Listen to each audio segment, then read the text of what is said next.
as Germany hosts Green Summit, an energy firm is razing a nearby forest. Berlin. CNN this week. The German city of Bonn is the venue for hundreds of diplomats who are busy hammering out a roadmap to save the planet from climate change. The country would seem an ideal host, with its sterling reputation for driving an ambitious green agenda centered around Energiewende, or transition to renewable energy. Yet less than an hour's drive away from the COP23 summit lies an example of Germany's dirty environmental secret, a 12,000-year-old forest that has been almost completely consumed by the country's ravenous addiction to coal power.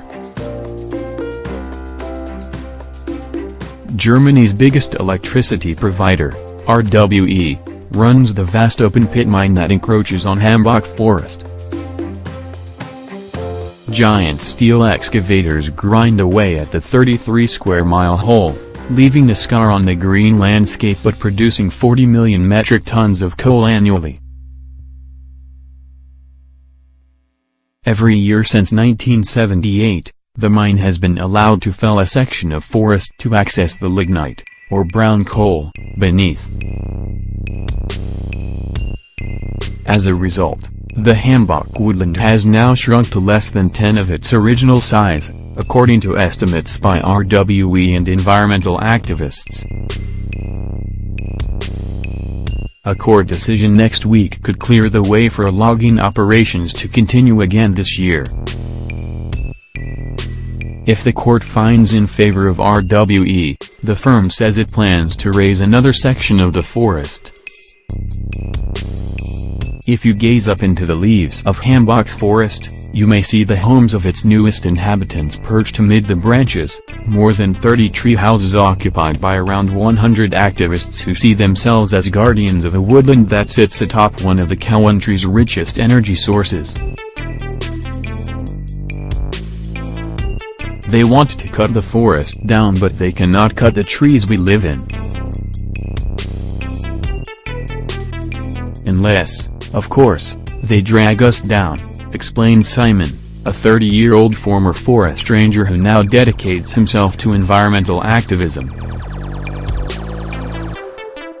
He spoke to CNN from a solar-powered phone on the tree that has been his home for the last 2 years, and asked CNN not to publish his last name. Europe's biggest polluter.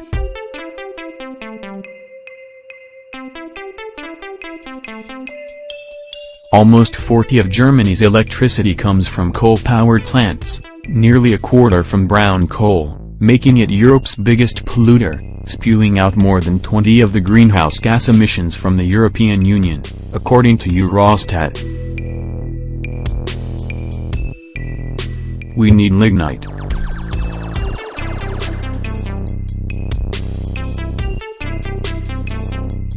Lignite is not subsidized and we have a good supply in Germany.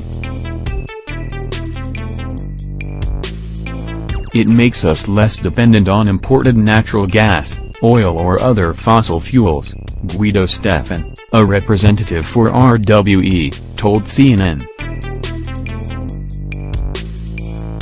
Conventional energy is still needed for a country that is as industrialized and as populated as Germany.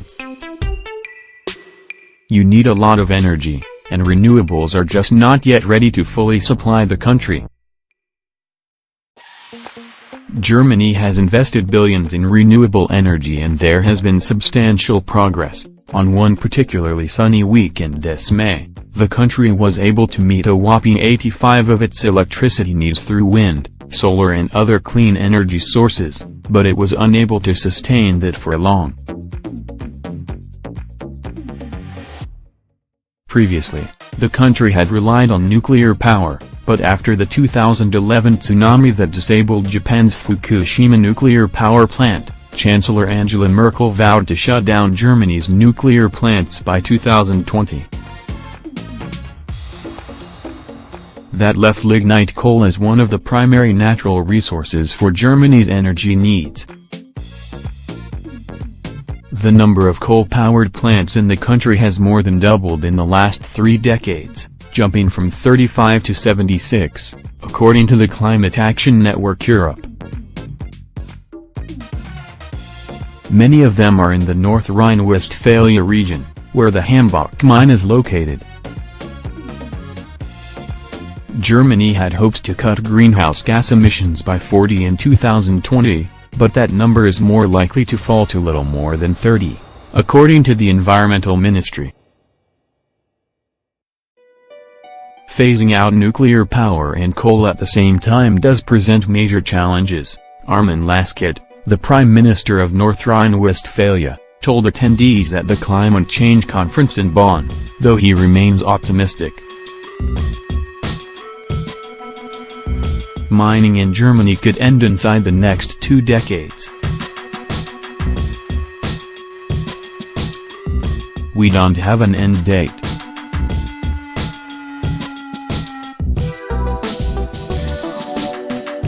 But the expectation is it could be in the 2030s. In the meantime, the logging of K.N.B.T's woodlands will continue, according to Stefan from RWE.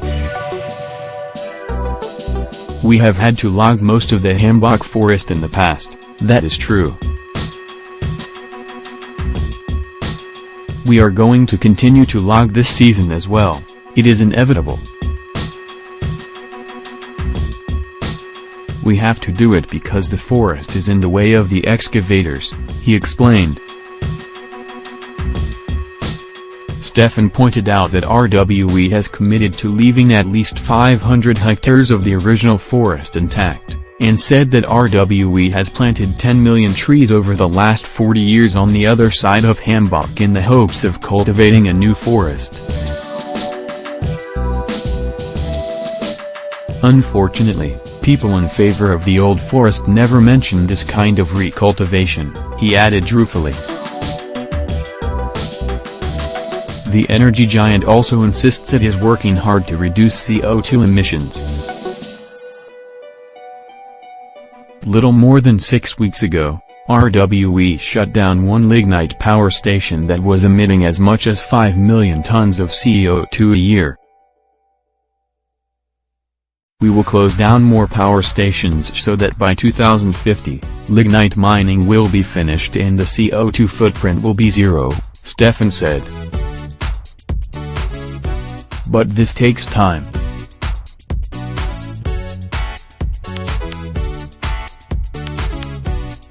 For now, however, RWE is planning on expanding into the lignite reserves under K.N.B.T forest, even as environmental activists dig in, determined to resist.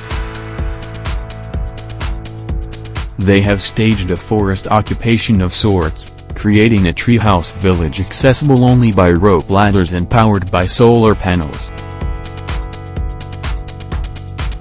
If we can stop them this year, then we might have a chance at protecting the forest, Simon, the environmental activist, told CNN. But if they proceed with the chopping as planned, it will destroy the oldest part of the forest. What will be left over will be isolated islands of woodland, young, disconnected, with little biodiversity.